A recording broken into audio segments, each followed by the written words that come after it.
ये वाकई तरबियत याफ्ता आदमी लगता है। ठीक है, दो ही सूरतें हैं, या इस पर तशद्दुद किया जाए या फिर इसका रहन चेक कर लिया जाए, तब असल बात सामने आ जाएगी। बी कॉब ने ब्रॉक से मुखातिब होकर कहा, जैसे आप हुक्म करें। ब्रॉक ने मोदबाना लहजे में कहा, मशीन से चेक करो, मुझे इसकी चीखें सुनने से कोई दिलचस्पी नहीं, मुझे तो इमरान और उसके साथियों के बारे में मालूमात चाहिए। बी कॉब ने कहा तो ब्रॉक ने अपने साथियों को इशारा किया। वो दोनों तेजी से मुड़े और कमरे के दरवाजे से बाहर निकल गए। देखो फास्टर, अगर तुम्हारे जहन को मैंने मशीन से चेक किया तो तुम हमेशा के लिए ज़हनी तौर पर माजूर हो सकते हो। इसके बाद जाहिर है मेंटल अस्पताल ही तुम्हारा ठिकाना रहेगा, या फिर दूसरी सूरत ये होगी कि तुम्हें गोली मार दी जाए। इसलिए तुम्हारे लिए बेहतर यही है कि तुम मुझे असुद बता दो कि इमरान और उसके साथी कहाँ हैं। मेरा वादा है कि मैं तुम्हें जिंदा छोड़ दूंगा। विकाब ने कहा, मैंने जो कुछ कहा है कतई सच कहा है। हकीकत यही है कि मैं किसी इमरान या उसके साथी को नहीं जानता। मैं तो सीधा साधा कारोबारी आदमी हूँ। पहले मैं फ्लोरिडा होटल से मुतलिक था, फिर कई सालों से कांबा आ गया हूँ। मेरे मुतलिक तुम कांबा शहर के किसी आदमी या ऑफिस से पूछ सकते हो। मेरा कभी भी किसी जुर्म से ताल्लुक नहीं रहा। मैं तो सीधा साधा सा आदमी हूँ, फास्टर ने जवाब दिया। ओके, तुम्हारी मर्जी, अभी सच झूठ सामने आ जाएगा, बिकाब ने मुंह बनाते हुए कहा। और थोड़ी देर बाद कमरे का दरवाजा एक बार फिर खुला और ब्रॉक के दोनों साथी एक ट्रॉली को धकेलते हुए अंदर दाखिल हुए। ट्रॉली पर एक मुस्ततील शक्ल की मशीन रखी हुई थी, जिस पर सुर्ख रंग का कवर चढ़ा हुआ था। ये क्या है, तुम क्या कर रहे हो मेरे साथ? फास्टर ने हैरत के साथ साथ सहमे हुए लहजे में कहा। तो बिकाब हैरत से मुस्कुरा दिया। ये जहन को चेक करने वाली मशीन है, अभी तुम सब कुछ खुद बहुत सच बता दोगे, बिकाब ने कहा। मम मगर मैंने तो जो सच है बता दिया है, मैं झूठ नहीं बोल रहा। तो मेरा जहन तो खराब नहीं कर दोगे मम मैं तो फास्टर हकीकतन बेहद खौफजदा नजर आ रहा था। बताया तो है कि बाकी उम्र तुम्हारी या तो कब्र में गुजरेगी या मेंटल अस्पताल में, इसीलिए भी सच बता दो, बिकाब ने कहा। मैं सच कह रहा हूँ, मुझ पर यकीन करो, मैं सच कह रहा हूँ, फास्टर ने इंतहाई मिन्नत भरे लहजे में कहा। लेकिन इस दौरान ब्रॉक के साथियों ने मशीन से मशीन कवर हटाकर उसे नीचे रखा और मशीन में मौजूद प्लास्टिक एक बड़ा सा हेलमेट नुमा होल उठाकर उन्होंने जबरदस्ती कुर्सी पर बंधे हुए फास्टर के सर और चेहरे पर चढ़ाकर गर्दन पर हुक कर दिया। अब फास्टर का चेहरा शफाफ प्लास्टिक के अंदर से नजर आ रहा था और चेहरे से भी वो इंतहाई खौफजदा दिखाई दे रहा था। उसकी आंखें फटी हुई थी और चेहरे पर वहशत के तासुरात बेहद वाज़ेह थे। अगर ये तरबियत याफ्ता होता तो इसका रद्द-ए-अमल इस मशीन के सिलसिले में ऐसा ना होता। बिकाब ने होंठ चबाते हुए साथ बैठे हुए ब्रॉक से कहा, हाँ बस मेरा ख्याल है कि मशीन की हद तक ये तरबियत याफ्ता नहीं है, वैसे ये होशियार और चालाक आदमी है, ब्रॉक ने जवाब दिया। और बिकाब ने इस बात में सर हिला दिया। ब्रॉक के साथियों ने मशीन का सिलसिला बिजली के प्लग से जोड़ा और फिर मशीन को ऑन करके उन्होंने इसमें मुख्तलिफ बटन प्रेस करने शुरू कर दिए। मशीन पर लगे हुए बेशुमार छोटे बड़े बल्ब तेजी से जलने बुझने लगे और डायलों पर सुइयां हरकत करने लगी। मशीन में हल्की हल्की गूंज सुनाई दे रही थी। इसके साथ ही फास्टर का बंधा हुआ जिस्म खुद बहुत ढीला पड़ गया था। उसकी आंखें बंद हो गई थी और चेहरे पर मौजूद वहशत के आसार भी खत्म हो गए थे। यूँ लग रहा था जैसे मशीन के ऑन होते ही वो इंतहाई पुरसुकून हो गया हो। फिर ब्रोक के साथी ने मशीन के साथ लगा हुआ एक माइक, जिसके साथ लच्छेदार तार मुंसलिक थी, उठाकर बिकॉब की तरफ बढ़ा दिया। तुम्हारा नाम क्या है? बिकॉब ने माइक के साथ लगा हुआ बटन प्रेस करते हुए कहा। फास्टर मशीन में से आवाज़ निकली, लेकिन लहजा मशीनी ही था। क्या काम करते हो? बिकॉब ने पूछा। होटल पार्क का मैनेजर हूँ, जवाब दिया गया। अल इमरान को कब से जानते हो? बिकॉब ने पूछा। मैं किसी अल इमरान को नहीं जानता, इसी तरह मशीनी लहजे में जवाब दिया गया। तो बिकाब के साथ साथ ब्रॉक भी चौंक पड़ा। पाकिस्तान सीक्रेट सर्विस का अल इमरान और उसके साथ ही तुम्हारे होटल में मुकीम रहे हैं, तुम उनके साथ होटल फ़ोन पर बातें करते रहे हो? बिकाब ने कहा, यह गलत है, मैं ना ही पाकिस्तान सीक्रेट सर्विस को जानता हूँ और ना ही अल इमरान को, और ना ही मैंने उनसे फ़ोन पर कोई बात की है, और ना ही मुझे मालूम है कि ये लोग होटल में मुकीम रहे हैं, फास्टर ने जवाब दिया। तो बिकाब के होंठ बेंच गए। तुमने इन्हें होटल के खुफिया रास्ते से फरार कराया है, कहाँ है ये लोग? बिकाब ने पूछा। मैंने उन्हें फरार नहीं कराया और ना ही मैं उनके बारे में कुछ जानता हूँ, फास्टर ने जवाब दिया। तुम होटल से निकलकर कहाँ गए थे? अचानक बिकाब ने कहा। अपने एक पुराने दोस्त अल्बर्ट से मिलने गया था, फास्टर ने जवाब दिया। ये वाकई बेखबर है, खोल दो इसे और बेहोश करके इसे बाहर कहीं फेंकवा दो, बिकाब ने माइक ऑफ करके ब्रॉक से कहा और कुर्सी से उठ खड़ा हुआ। इसे छोड़ना क्या जरूरी है, गोली ना मार दी जाए? ब्रॉक ने भी माइक उसके हाथ से लेकर कुर्सी से उठते हुए कहा। नहीं, हम हाँ की कत्लो गारत गरी से परहेज क्या करो, ये शख्स इस चक्कर में मुलविस नहीं है, इसीलिए इसे मारने की क्या जरूरत है, अलबत्ता इसकी निगरानी कराते रहना, बिकाब ने कहा और तेजी से मुड़कर बैरूनी दरवाजे की तरफ बढ़ गया। इमरान मेज़ पर रखे हुए नक्शे पर झुका हुआ था। मेज़ पर दो नक्शे रुके हुए थे। एक काम्बा शहर का तफसीली नक्शा था और दूसरा नक्शा वो था जो अल्बर्ट ने उसे अपने हाथ से बनाकर दिया था। कमरे में इस वक्त सिर्फ जूलिया मौजूद थी। बाकी साथियों को उसने ग्लाब और साहिल समंदर को चेक करने के लिए भेजा था, जहां से अल्बर्ट के मुताबिक दो रास्ते मौजूद थे। लेकिन इमरान को यकीन था कि ये लेबॉर्ट्री जब ब्लैक थंडर ने खरीदी होगी तो लामहला उसके नए रास्ते बना दिए गए होंगे और वो अब इस लेबॉर्ट्री के नक्शे को सामने रखकर मुमकिन रास्तों को ही तलाश कर रहा था। उसे वापस आए हुए काफ़ी देर हो गई थी। जवाना अभी तक नहीं आया, हालांकि तुम कह रहे थे कि वो वास्टर से मिलकर सीधा यहाँ आएगा, अचानक जूलिया ने कहा। तो इमरान बेइख्तियार चौंक पड़ा और वाकई उसे अब तक तो आ जाना चाहिए था, लेकिन हो सकता है वो बाय एयर आने के बजाय फेरी सर्विस के जरिए आ रहा हो। इस सूरत में गो से कामा में आने में काफ़ी देर लग जाएगी, लेकिन फिर भी मैं फास्टर से मालूम कर लेता हूँ, इमरान ने कहा और हाथ बढ़ाकर उसने मेज़ पर रखे हुए फ़ोन का रिसीवर उठाया और तेज़ी से नंबर डायल करने शुरू कर दिए। पार्क होटल राब्ता कायम होते ही एक निस्वानी आवाज़ सुनाई दी। मैनेजर से बात कराओ, मैं प्रिंस बोल रहा हूँ, इमरान ने कहा। असिस्टेंट मैनेजर फॉगी से बात कर ले, मैनेजर साहब को होटल के सामने उनकी कार से अगवा कर लिया गया है और पुलिस उन्हें तलाश कर रही है, दूसरी तरफ से कहा गया। तो इमरान बेइख्तियार चौंक पड़ा। ठीक है, कराओ बात, इमरान ने कहा। हेलो, असिस्टेंट मैनेजर बोल रहा हूँ। चंद लम्हों बाद एक मर्दाना आवाज़ सुनाई दी। प्रिंस बोल रहा हूँ, फॉगी मास्टर को क्या हुआ है? इमरान ने कहा क्योंकि वो फॉगी से वाकिफ था। फास्टर ने खुफिया रास्ते से उन्हें बाहर ले जाने के लिए फॉगी को ही उनके पास भेजा था। आप फास्टर को होटल के सामने उसकी कार से बाहर आते ही बेहोश करके अगवा कर लिया गया है। पुलिस उन्हें तलाश कर रही है। दूसरी तरफ से कहा गया, किसने ये वारदात की है, कोई अंदाज़ा? इमरान ने पूछा। पुलिस तो अभी तक कुछ पता नहीं चला सकी, लेकिन मैंने अपने तौर पर जो तहकीकात की हैं उसके मुताबिक वारदात मैंने जो शख्स ब्रॉक का हाथ है, ब्रॉक एक्रीमे से आया हुआ है, उसके साथ एक मुकामी आदमी है, उसे शिनाख्त किया गया है। इस कार को अलबत्ता तलाश किया जा रहा है जिसमें फास्टर को अगवा करके ले जाया गया है। इसका पता चल गया है तभी असल लोग सामने आएंगे।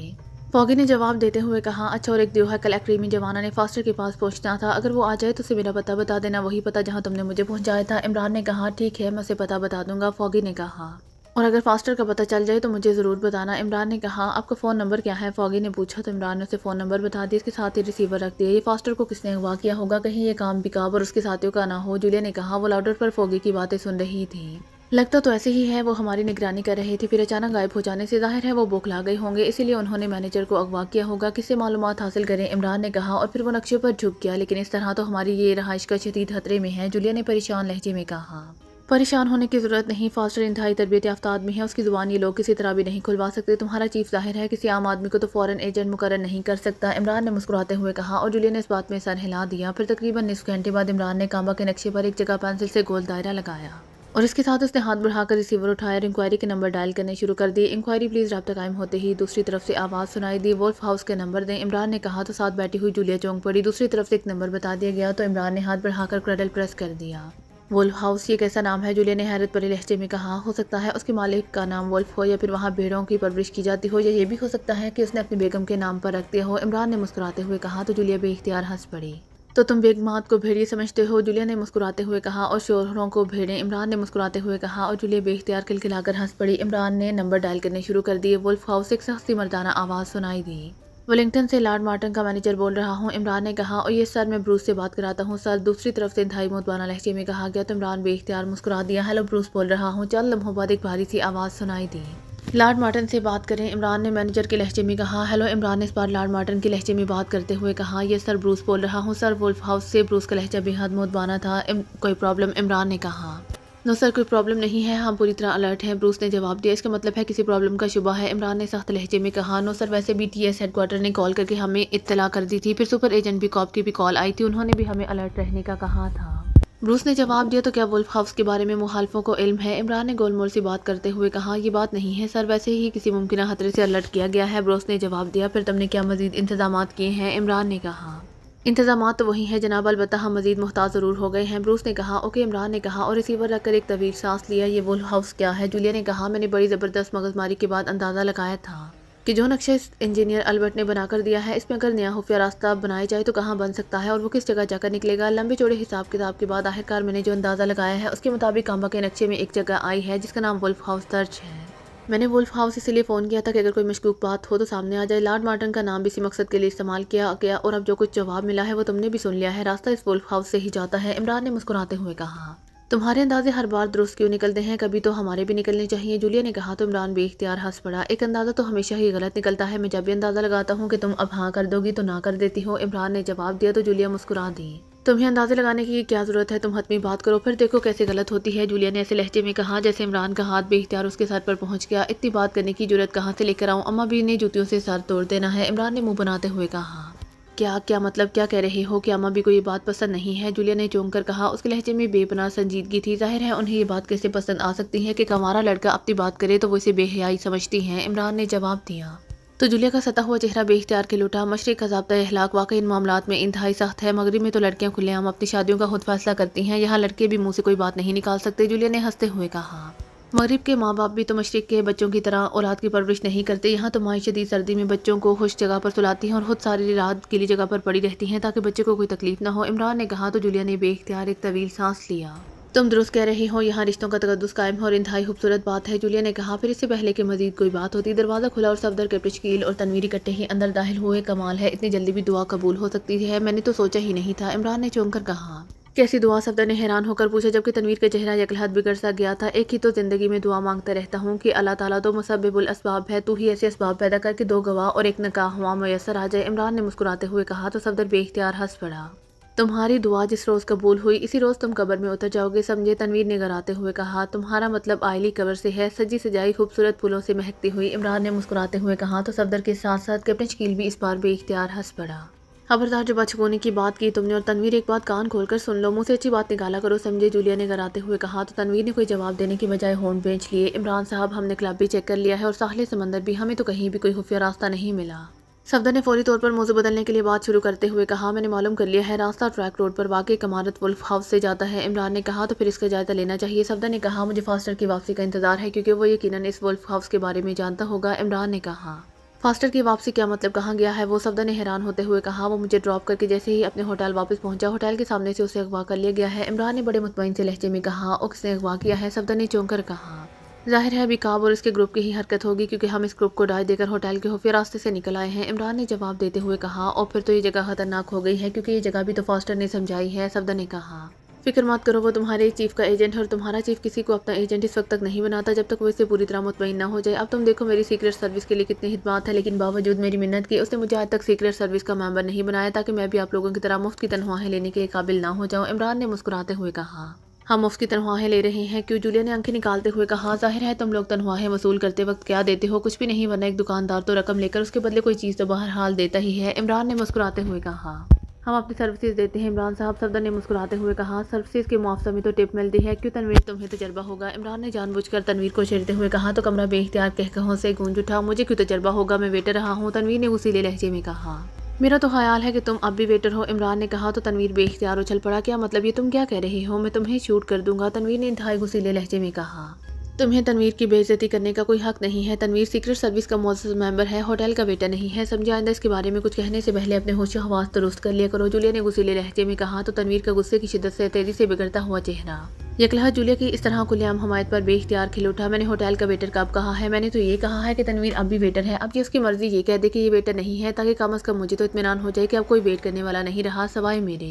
इमरान ने मुस्कुराते हुए कहा। तो इमरान की बात सुनकर सब बेइख्तियार चौंक पड़े। क्या मतलब, कैसा वेटर, जूलिया ने कहा। वेट इंतजार को कहते हैं और वेटर हो गया इंतजार करने वाला। मेरा तो ख्याल था कि मेरे अलावा तनवीर भी इंतजार कर रहा होगा, लेकिन अगर तनवीर वेटर नहीं है तो फिर मेरा रास्ता साफ हो गया। इमरान ने वेटर के दूसरे मानी बताते हुए कहा। तो सब बेइख्तियार मुस्कुरा दिए। इन मानों में तो मैं वेटर हूँ, तनवीर ने बेइख्तियार सीने पर हाथ मारते हुए इंतहाई जोशीले लहजे में कहा। तो कमरा बेइख्तियार कहकहों से गूंज उठा और तनवीर अपने साथियों को इस तरह हंसते देखकर बेइख्तियार शर्मिंदा सा हो गया। तुम वाकई शैतान हो, तुमने आखिरकार तनवीर से तस्लीम करा ही लिया, जूलिया ने हंसते हुए कहा। तनवीर की यही सिर्फ तो मुझे पसंद है कि वो जो कुछ भी है उसे खुलेआम तस्लीम भी करता है, इमरान ने हंसते हुए कहा। तो कमरा एक बार फिर कहकहों से गूंज उठा।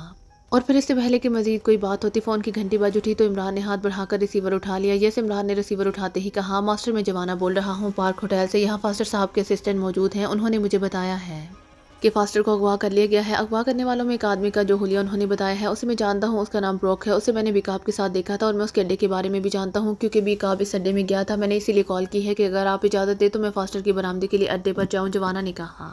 फास्टर का असिस्टेंट फॉगी मौजूद होगा, उससे मेरी बात कराओ, इमरान ने कहा। हेलो फॉगी बोल रहा हूँ। चंद लम्हों बाद फास्टर की असिस्टेंट फॉगी की आवाज़ सुनाई दी। अभी तक फास्टर का कोई पता नहीं चल सका, इमरान ने कहा। नहीं जनाब, मैंने तो पूरी कोशिश कर ली है, लेकिन अब मिस्टर जवाना बता रहे हैं कि वो इस अड्डे को जानते हैं, फॉगी ने कहा। तुम लोग इस अड्डे पर नहीं जाओगे क्योंकि मैं फास्टर को अच्छी तरह जानता हूँ, उसके अंदर बेपनाह सलाहियतें हैं, वो होती अगवा कुनंदगान से आसानी से निबट सकता है, लेकिन अगर तुम में से कोई आदमी वहाँ उनकी नज़रों में आ गया तो फिर लामहाला वो यही समझेंगे कि फास्टर भी इस चक्कर में मुलविस है, जबकि मुझे 100% यकीन है कि फास्टर उन्हें डाय देने में कामयाब हो जाएगा कि उसका इस चक्कर से किसी किस्म का कोई ताल्लुक नहीं है। बाकी जवाना को मैं अपने साथियों समेत वहाँ भिजवा देता हूँ, तुम जवाना को रिसीव कर लो, इमरान ने कहा। हेलो मास्टर, दूसरे लम्हे जवाना की आवाज़ सुनाई दी। कहाँ है इस ब्रोक का अड्डा, इमरान ने पूछा। मास्टर, वाइट कॉलोनी की कोठी नंबर 47 बी ब्लॉक, जवाना ने जवाब दिया। ओके, तुम वहाँ पहुँचो, मैं सफदर और तनवीर को भेज रहा हूँ, सफदर मौका महल देखकर काम करेगा, इमरान ने कहा और इसके साथ उसने रिसीवर रख दिया। सफदर, तुम तनवीर के साथ वाइट कॉलोनी चले जाओ, कोठी number 47 B block B cop के आदमी ब्रोक का अड्डा है, हो सकता है कि फास्टर को वहीं ले जाया गया हो, लेकिन तुमने हम मुदाखलत नहीं करनी, मैं नहीं चाहता कि हम ज़बरदस्ती बी कॉप के ग्रुप से उलझ पड़े, वो हमारी तरफ से मुतमईन है तो उन्हें मुतमईन ही रहना चाहिए। अलबत्ता अगर फास्टर की जान खतरे में हो तो या कोई ऐसी सूरत हाल हो जिसके बाद तुम्हारी मुदाखलत ज़रूरी हो तो फिर तुम्हें इजाज़त है, इमरान ने कहा। फिर तो मुझे स्पेशल एसवी डेक्टाफोन साथ ले जाना होगा, सफदर ने कहा। तो इमरान ने इस बात में सर हिला दिया तो वो दोनों उठे और तेज़ तेज़ कदम उठाते बैरूनी दरवाजे की तरफ बढ़ गए। कैप्टन शकील, तुम जूलिया के साथ जाओ, इस वुल्फ हाउस का जायजा लेकर आओ, लेकिन ख्याल रखना कि उन्हें किसी तरह भी किसी किस्म का शक नहीं होना चाहिए। मेरी अभी वुल्फ हाउस के इंचार्ज ब्रूस से बात हुई है, उसके मुताबिक वो बेहद अलर्ट है, इसीलिए ख्याल रखना। इमरान ने कैप्टन शकील और जूलिया से मुखातिब होकर कहा, हमने वहाँ किस बात का जायजा लेना है। कैप्टन शकील ने कुर्सी से उठते हुए कहा, अगर वहाँ से वाकई लेबॉर्ट्री को रास्ता जाता है तो हमने इस रास्ते को खोलना है, बाकी तुम समझ सकते हो। इमरान ने कहा तो कैप्टन शकील ने इस बात में सर हिला दिया। तुम हो साथ क्यों नहीं आ रहे? जूलिया ने कहा, मुझे फास्टर का इंतजार है, मैं वुल्फ हाउस के अंदर जाने से पहले उससे ज़रूरी बात करना चाहता हूँ। इमरान ने इंतहाई संजीदा लहजे में कहा तो जूलिया ने इस बात में सर हिला दिया और फिर वो कैप्टन शकील के साथ चलती हुई कमरे से बाहर चली गई। तो इमरान ने एक तवील सांस लिया और एक बार फिर लेबॉर्ट्री के नक्शे पर झुक गया। टेलीफोन की घंटी बजते ही कुर्सी पर बैठे हुए बिकाब ने हाथ बढ़ाकर रिसीवर उठा लिया। यस, बिकाब ने तेज लहजे में कहा, वुल्फ हाउस से ब्रूस बोल रहा हूँ। दूसरी तरफ से ब्रूस की आवाज़ सुनाई दी तो बिकाब, जो कुर्सी पर तकरीबन नीम दराज था, बेख्तियार चौंक कर सीधा हो गया। ओ तुम, क्या बात है, क्यों कॉल की है? बिकाब ने तेज लहजे में पूछा। हमारे आलात ने 4 अफराद को मार किया है, ये लोग वुल्फ हाउस की निगरानी कर रहे हैं और उनके पास इंतहाई जदीद तरीन आलात भी मौजूद हैं। दूसरी तरफ से कहा गया। ओ कैसे? पूरी तफसील बताओ, बिकाब ने इश्तियाक भरे लहजे में कहा। वुल्फ हाउस के करीब एक छोटा सा लेकिन खूबसूरत पार्क है, ये लोग वहाँ मौजूद हैं, जो कि वहाँ रात गए तक लोग आते जाते रहते हैं, इसलिए हम शायद ना चौंकते। लेकिन वुल्फ हाउस में मौजूद इंतहाई जदीद तरीन ट्रांसमीटर कॉल कैचर नस्ब हैं। उन्होंने एक ट्रांसमीटर कॉल कैच कर ली है और उसका माहिर पार्क था। हमारे पास ऐसे जदीद आलात भी मौजूद हैं जिनकी मदद से हम वुल्फ हाउस से ही इस पार्क में मौजूद अफराद की न सिर्फ नकलो हरकत चेक कर सकते हैं, बल्कि उनके दरमियान होने वाली गुफ्तगू भी सुन सकते हैं। चुनांचे हमने कौशन मिलते ही मशीनरी ऑन कर दी तो हमने पार्क में मौजूद 4 अफराद को चेक कर लिया। उनके पास 2 स्याह बैग भी हैं और उन स्याह बैगों में सामान भी है, लेकिन न जाने ये बैग किस मटेरियल के बने हुए हैं कि हमारी मशीनरी उसके अंदर मौजूद सामान को चेक नहीं कर सकी। ब्रूस ने कहा, वो ट्रांसमीटर कॉल जो तुमने चेक की है, इसमें क्या गुफ्तगू हुई है? बिकाब ने पूछा। ये बातचीत किसी एशियाई ज़ुबान में की गई है, इसलिए हम उसे समझ नहीं सके। वैसे हमने उसे टेप कर लिया है, अलबत्ता इसमें वुल्फ हाउस का नाम बार बार लिया गया है। ब्रूस ने कहा, ओके, मैं खुद अपने 4 साथियों के साथ आ रहा हूँ, मैं उन्हें खुद डील करूंगा। बिकाब ने कहा, आप कोई कोड तय कर लें ताकि हमें आपको शनाख्त करने में आसानी हो जाए। ब्रूस ने कहा, मेरा नंबर TS0001 है और यही कोड होगा। तुम्हारा क्या नंबर है? बिकाब ने पूछा। मेरा नंबर TS1134 है, ब्रूस ने जवाब दिया। ओके, बिकाब ने कहा और इसके साथ उसने रिसीवर रखा और फिर साथ पड़े हुए इंटरकॉम का रिसीवर उठाया और तेजी से उसके 2 नंबर प्रेस कर दिए। यस, दूसरी तरफ से एक आवाज़ सुनाई दी, ब्रोक मैग जहाँ कहीं भी हो उसे फौरी कॉल करो और तुम अपने साथ अपने 2 हाथ आदमी भी तैयार कर लो, हर किस्म का जदीद असलहा भी साथ ले लेना। इमरान और उसके साथी वुल्फ हाउस में दाखिल होना चाहते हैं और मैं चाहता हूँ कि वुल्फ हाउस को उनके कब्रिस्तान में तब्दील करा दूँ। बिकाब ने तेज लहजे में कहा। यस पास। दूसरी तरफ से ब्रोक ने जवाब दिया, जब मैग आ जाए तुम उसे अपने साथ लेकर मेरे पास आ जाना, लेकिन ये काम फौरी होना चाहिए। बिकाब ने तेज लहजे में कहा। इसके साथ उसने रिसीवर रखा और फिर उठकर वो तेज कदम उठाता इस कमरे की अकबी दीवार में मौजूद एक दरवाजे की तरफ बढ़ गया। दरवाज़ा खोलकर वो अकबी कमरे में दाखिल हुआ, फिर वो एक स्पॉट दीवार की तरफ बढ़ गया। उसने दीवार के कोने पर अपना दायां हाथ रखकर उसे प्रेस किया तो दीवार सरर की आवाज़ से दूसरी तरफ गायब हो गई। अब दीवार की जगह खाली गहरे खानों वाली एक बड़ी सी अलमारी नजर आ रही थी, जिसका निस्फ हादसा वार्डरोब की शक्ल का था, जिसमें मुख्तलिफ किस्म के लिबास लटके हुए थे, जबकि बाकी आधे हिस्से में मुख्तलिफ हैंडल मौजूद थे। बिकाब ने मुड़कर कमरे का दरवाज़ा बंद किया, फिर अपना लिबास उतारना शुरू किया। लिबास उतारने के बाद उसने अलमारी में से स्याह रंग के मटीरियल का बना हुआ एक लांगरी नुमा लिबास निकाला और उसे पहनना शुरू कर दिया। गर्दन से लेकर पैरों तक की जो स्याह रंग का लिबास पहनने के बाद उसने अलमारी से एक स्याह रंग की जैकेट निकाली और उसे पहनकर उसने इसकी दोनों साइडों पर मौजूद बटन लगाए। ये इंतहाई जदीद तरीन बुलेट प्रूफ जैकेट थी, इस जैकेट पर तोप का गोला भी असर नहीं कर सकता था। फिर उसने एक तरफ पड़ा हुआ अपना लिबास दोबारा पहनना शुरू कर दिया। लिबास पहनने के बाद उसने अलमारी के एक खाने में मौजूद सुर्ख रंग का बैग उठाया और उसे खोलकर उसके अंदर मौजूद सुर्ख रंग का एक चिपटी नाल वाला पिस्टल निकालकर उसने इसके दस्ते पर लगे हुए 4 बटनों को प्रेस किया। फिर इस पिस्टल को कोट की जेब में डालकर उसने कोने में उभरी हुई ईंट पर दबाव डाला तो सरर की आवाज़ के साथ ही दीवार बराबर हो गई। तो वो तेजी से मुड़ा और दरवाज़ा खोलकर वापस इस कमरे में आया जहाँ वो पहले बैठा हुआ था। अभी वो कुर्सी पर बैठा ही तक इंटरकॉम की घंटी बज उठी। बिकाब ने हाथ बढ़ाकर रिसीवर उठा लिया। यस, बिकाब ने कहा, मैग आ चुका है बॉस और हम तैयार हैं, ब्रॉक ने जवाब देते हुए कहा। ओके, मैं आ रहा हूँ, बिकाब ने कहा और रिसीवर रखकर वो तेजी से बैरूनी दरवाजे की तरफ बढ़ गया। थोड़ी देर बाद स्याह रंग की एक बड़ी सी कार तेजी से वुल्फ हाउस की तरफ बढ़ी चली जा रही थी। ड्राइविंग सीट पर मैग था, जबकि साइड सीट पर बिकाब बैठा हुआ था। अगली सीट पर ब्रॉक 2 लंबे तिरंगे आदमियों के साथ बैठा हुआ था। मैग तुम तो इमरान और उसके साथियों को ट्रेस ना कर सके, लेकिन वुल्फ हाउस वालों ने उन्हें ट्रेस कर लिया है। बिकाब ने मुस्कुराते हुए साथ बैठे हुए मैग से कहा। उन्होंने कैसे ट्रेस कर लिया बॉस? मैग ने कहा। तो बिकाब ने उसे ब्रूस की बताई हुई तफसील बता दी। उसका मतलब है कि वुल्फ हाउस में इंतहाई जदीद तरीन आलात नस्ब हैं। मैग ने कहा, जाहिर है वुल्फ हाउस टावर सेक्शन की इंतहाई अहम तरीन लेबॉर्ट्री का मेन पॉइंट है, बिकाब ने जवाब दिया। और फिर थोड़ी देर बाद वो एक बड़ी सी इमारत के गेट के सामने पहुंच गए। गेट बंद था। मैग ने गेट के सामने कार रोक दी। बिकाब ने जेब से एक छोटा सा ट्रांसमीटर निकाला और इसका बटन ऑन कर दिया। इस पर वो ब्रूस की फ्रिक्वेंसी पहले ही एडजस्ट कर चुका था। हेलो हेलो बिकाब, कॉलिंग ओवर, बिकाब ने कॉल देते हुए कहा।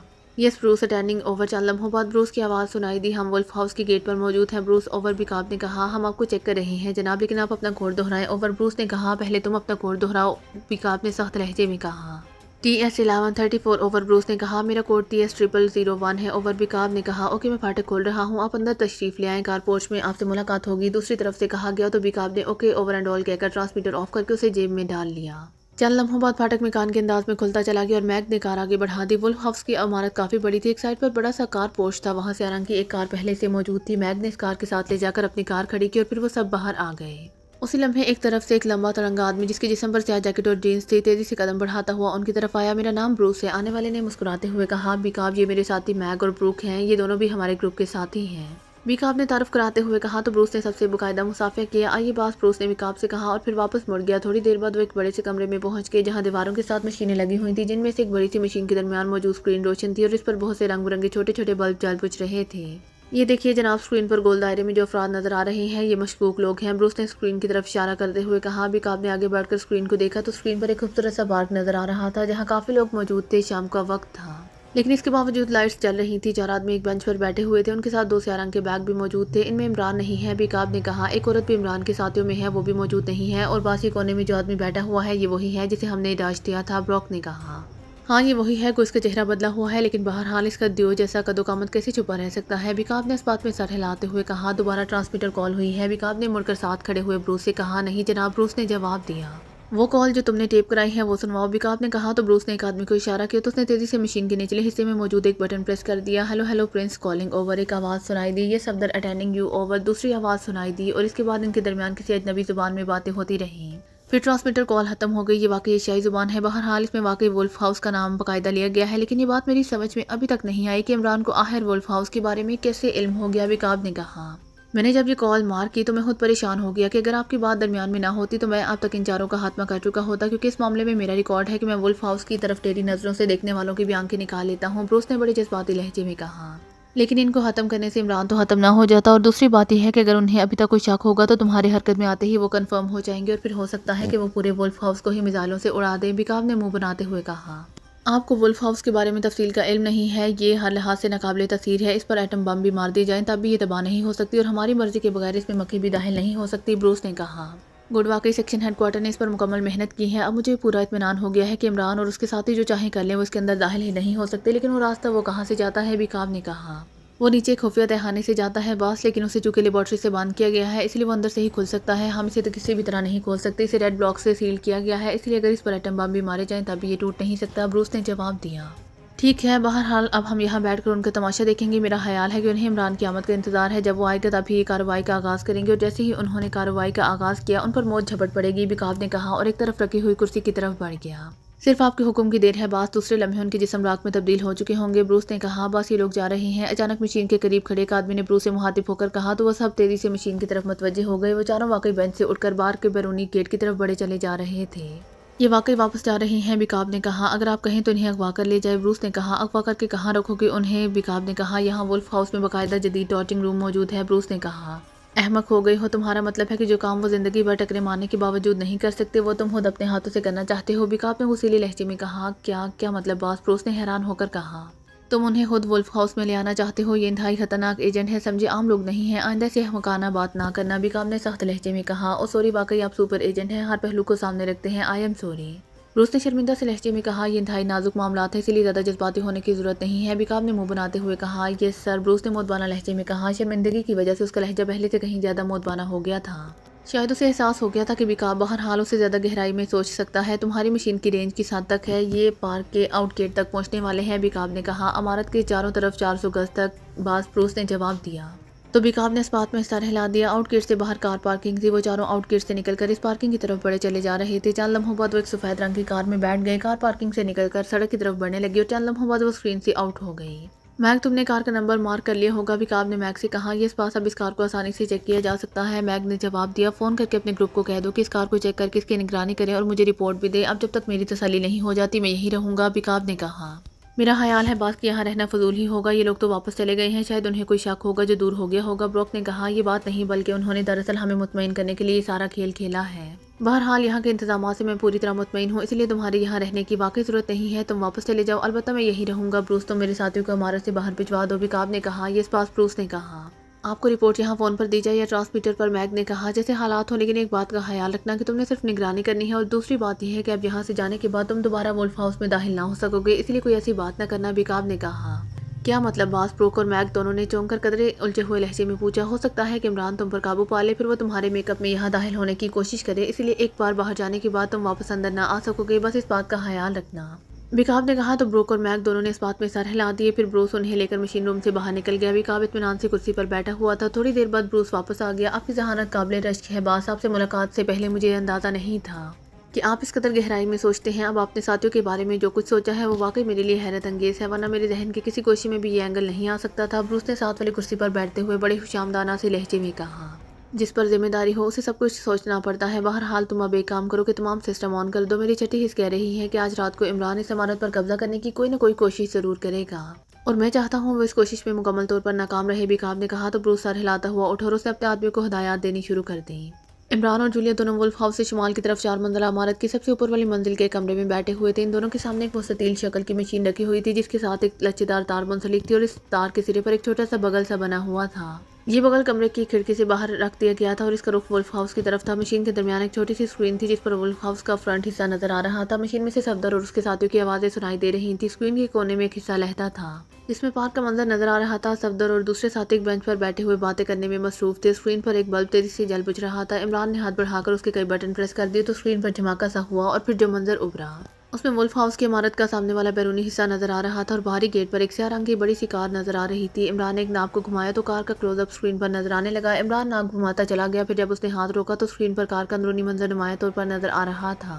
यह है बिकाब जो साइड पर बैठा है, इमरान ने जूलिया से कहा और जूलिया ने इस बात में सर हिला दिया। इसके साथ इमरान ने नाव को वापस घुमाना शुरू कर दिया। थोड़ी देर बाद जब स्क्रीन पर मंजर पहला जैसा नजर आने लगा तो इमरान ने हाथ रोक लिया। उस लम्हे फाटक खुला और कार अंदर जाने लगी। इमरान ने मशीन के निचले हिस्से में मौजूद 2 बटन प्रेस कर दी। इसके साथ ही मशीन से कार पोस्ट में रुकने की बाकायदा आवाज़ सुनाई दी। फिर कार रुकी और दरवाज़ा खुलने पर 4 अफराद कार से बाहर निकले। उसी लम्हे एक आदमी बरामदे में से निकलकर उनकी तरफ बढ़ा। मेरा नाम ब्रूस है, आने वाले ने कहा और इसके साथ उनके दरमियान तारुफ शुरू हो गया। बिकाब ने अपने 2 साथियों का तारुफ कराया और एक का नाम मैग और दूसरे का नाम ब्रूक बताया गया। फिर वो सब इकट्ठे ही अंदरूनी तरफ को चल पड़े। इमरान के साथ साथ एक नाव को घुमाना शुरू कर दिया। फिर स्क्रीन पर एक मशीन रूम का मंजर ऊपर आया तो इमरान ने जल्दी से मशीन के कई बटन प्रेस कर दिए और मशीन में से एक तेज सीटी की आवाज़ सुनाई दी। फिर खामोशी छा गई, लेकिन इसके साथ ही मशीन के एक हिस्से से हल्की हल्की गूंज की आवाज़ के साथ ही कागज़ की एक चौड़ी सी पट्टी आहिस्ता आहिस्ता बाहर निकलने लगी जिस पर कंप्यूटर पंचिंग के निशानात साफ नजर आ रहे थे। इमरान ने पट्टी का एक सिरा उठाया और इसे गौर से देखने लगा। उसके चेहरे पर मुसरत के तासुरात नुमाया हो गए थे जबकि इमरान की नज़रें मुसलसल स्क्रीन की तरफ भी मुतवज्जह थी। पट्टी बाहर निकल रही थी। इमरान साथ साथ पट्टी को देख रहा था। थोड़ी देर बाद अचानक कटक की आवाज़ सुनाई दी और इसके साथ ही मशीन इस तरह बंद हो गई जैसे बिजली की रो चली गई हो। ये क्या हुआ? जूलिया ने चौंक कर हैरत भरे लहजे में कहा। काम हो गया और क्या होना है? इमरान ने मुस्कुराते हुए कहा। क्या मतलब? ये मशीन क्यों बंद हो गई? जूलिया ने हैरत भरे लहजे में कहा। इस मशीन ने जो काम करना था वो कर दिया तो ऑफ हो गई। इमरान ने पट्टी के आखिरी सिरे को फाड़ते हुए कहा। लेकिन बिकाब और उसके साथियों के दरमियान हमारे मुतालिक ही गुफ्तगू हो रही थी। जूलिया ने कहा। वो तो होती ही रहती है, मुझे वुल्फ हाउस की मशीनरी के बारे में फिक्र थी, वो काम हो गया है, इमरान ने कहा और पट्टी तय करके उसने जेब में डाला और उठ खड़ा हुआ। क्या हुआ? कहाँ जा रही हो? जूलिया ने इसे उठते हुए देखकर कहा। वापस अब रात गए, फाइनल एक्शन होगा, इमरान ने मुस्कुराते हुए कहा। लेकिन वो हमारे साथी, वो क्या पार्क में बैठे रहेंगे? जूलिया ने कहा। नहीं, मशीन बंद होते ही उन्हें भी कौशन मिल गया होगा और वो भी उठकर चल पड़े होंगे। इमरान ने दरवाजे की तरफ बढ़ते हुए कहा। ये मशीन इसे यहीं छोड़ जाओगे? जूलिया ने कहा। हाँ, फिलहाल ये यहीं रहेगी, हो सकता है रात को फिर ज़रूरत पड़ जाए और ये यहाँ महफूज रहेगी, इमरान ने कहा और दरवाजे से बाहर निकल गया। तकरीबन निस्फ घंटे बाद वो अपने रहायशगाह पर वापस पहुँच चुके थे। सफदर और दूसरे साथी भी पहुँच गए। तुम्हारी निगरानी यकीनन हुई होगी, इमरान ने कहा। हाँ हुई थी, लेकिन हमने उन्हें डाच दिया है और कार के नंबर प्लेट और रंग भी तब्दील कर दिया है। अब उसकी मदद से हम इन्हें ट्रेस नहीं किया जा सकेगा, सफदर ने जवाब दिया। तो इमरान ने इस बात में सर हिला दिया। आपका काम हो गया इमरान साहब, कैप्टन शकील ने पूछा। हाँ, और मैंने यहाँ पहुँचने से पहले फास्टर को रास्ते में पब्लिक फ़ोन बूथ से मतलूबा मशीनरी लिखवा दी है, वह क्रीमिया से मंगवा कर यहाँ भिजवा देगा। इसके बाद हम फाइनल मिशन पर काम शुरू कर देंगे, इमरान ने कहा। फिर तो काफ़ी देर लगेगी, सफदर ने कहा। नहीं, चार्टर त्यारे के जरिए फास्टर का आदमी जाएगा और मतलूबा मशीनरी खरीद कर चार्टर त्यारे से ही वापस आ जाएगा। ज़्यादा से ज़्यादा 3-4 घंटे लग जाएंगे, इमरान ने जवाब दिया। आप इस मशीनरी की मदद से बराह रास्त वुल्फ हाउस पर हमला करेंगे, सफदर ने कहा। नहीं, वुल्फ हाउस के अंदर जाना तो हमाकत ही होगी। इस मशीनरी की मदद से 2 काम होंगे। एक तो ये कि वुल्फ हाउस में मशीनरी हमें बाहर चेक ना कर सकेगी और दूसरा इस रास्ते का सुराग लगाकर बाहर से इस रास्ते में दाखिल होना है, इमरान ने जवाब देते हुए कहा और सबने इस बात में सर हिला दिए। बिकाब मशीन रूम में कुर्सी पर बैठा हुआ शराब पीने में मसरूफ था। रात काफ़ी हो चुकी थी। मशीन रूम की तमाम मशीनें मुसलसल काम कर रही थीं। ब्रूस बिकाब के साथ कुर्सी पर बैठा हुआ था। उसके सामने मेज़ पर एक छोटी सी मशीन मौजूद थी जिसकी वजह से वो इन तमाम मशीनों की कारकर्दगी चेक कर रहा था। ये इमरान और उसके साथ आखिर कहाँ गायब हो गए हैं? बिकाब ने होंठ चबाते हुए कहा।